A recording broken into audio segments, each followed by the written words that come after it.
YouTube, Mark Kaufman here, and today I want to do a video on a Wenger knife, and that is the Wenger Viking.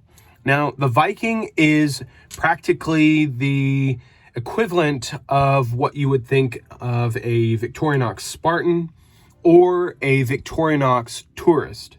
So, real quick, let me grab a Spartan.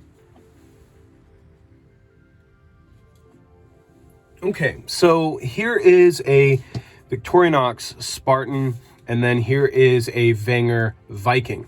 Now, for Wenger, they never really went up to 91 millimeters, so they had 85 millimeters, and to be honest, that was kind of an appealing size. It was a very compact size that they had, but what you ended up getting was a much smaller knife.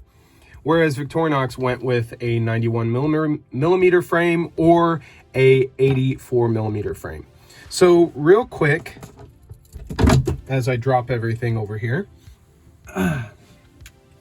real quick, let me compare this to a 84 millimeter Victorinox. So we have the Wenger that is a 91, and then here is an 84.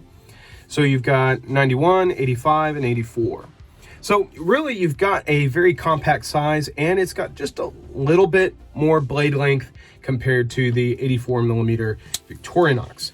So for me personally, this is a fantastic little knife. It has essentially the same setup as your Victorinox Spartan.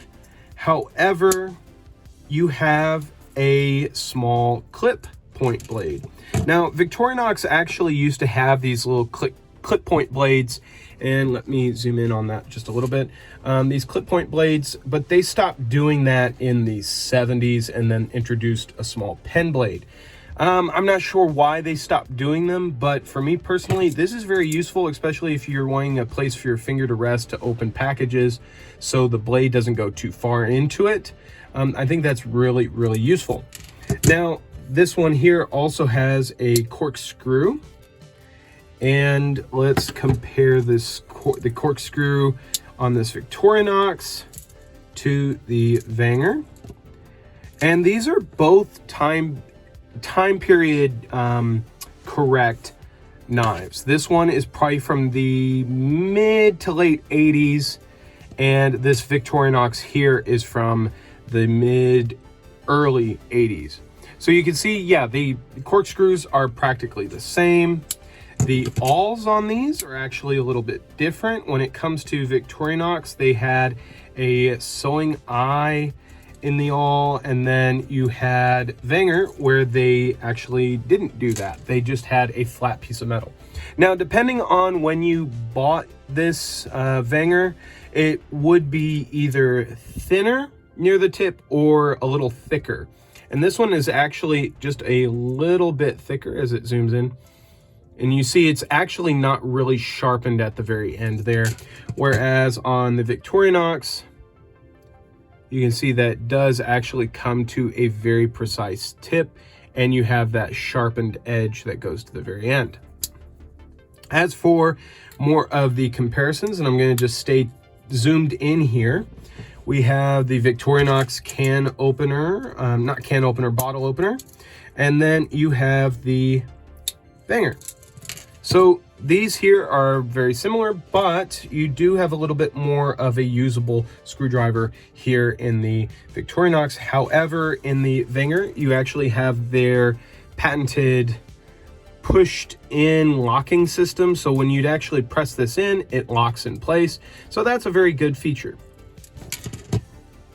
And then when it comes to the can opener, they are substantially different.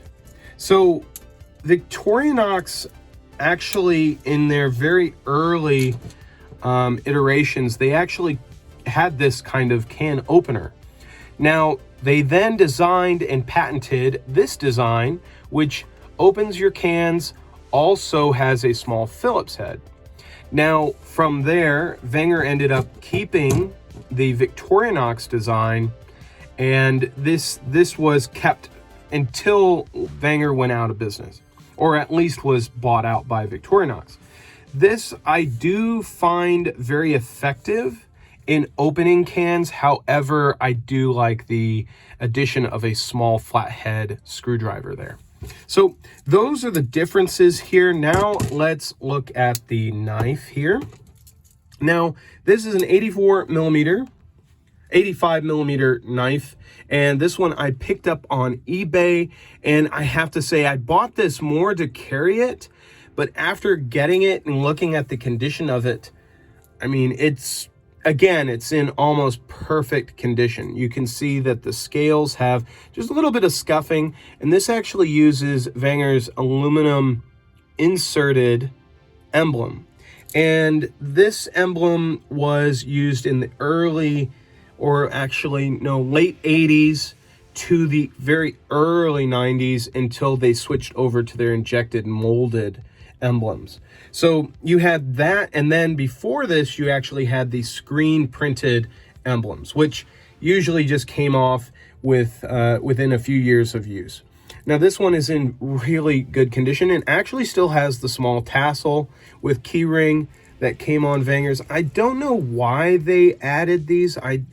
This knife here for me seems quite large to have on your keys, but I think maybe they were expecting you to throw it on your keys, or at least have a little bit of distance from whatever you attached it to, and then you would be able to actually hold on to it without anything being up here intruding the space of the handle.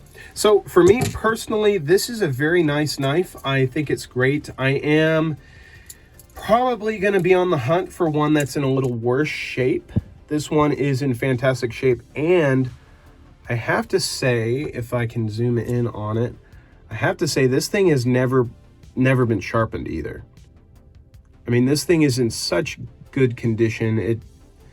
I do try to use all my knives, but I have to say, when it comes to Wenger knives and I'm able to pick them up in this good of condition, I'm probably going to keep them as like a interpretation of what Wenger offered against Victorinox, and keep them as a comparative option to other Victorinoxes that I may have. So this is the Victorinox, no, not the Victorinox, the Wenger Viking, and it's essentially the answer to the Victorinox Spartan. Now you can actually get these in different conditions on the secondary market. However, Wenger is not making these anymore, and Victorinox is not either. Victorinox doesn't have a equivalent to this. They may have it in their Delamont collection with the Evo Grip scales, but they are not producing this scale shape, which I like, but it's an interesting shape. The cutout for the awl is pretty interesting and very useful. And what was very interesting to me on this is that this actually reflected more to the comparison that I had here, which is a Victorinox standard Spartan, because both of these don't have toothpick or tweezers. So for me personally, this is a very simple knife, very usable knife, and it's a shame you can't buy this iteration anymore. However, you can still find them on the secondary market. So I thought you guys would enjoy seeing this one. I have a few more Wengers coming up, and I will be doing a collection review of all the Wengers that I have, and eventually probably a few fun videos with them. So till the next one, I will talk to you guys later.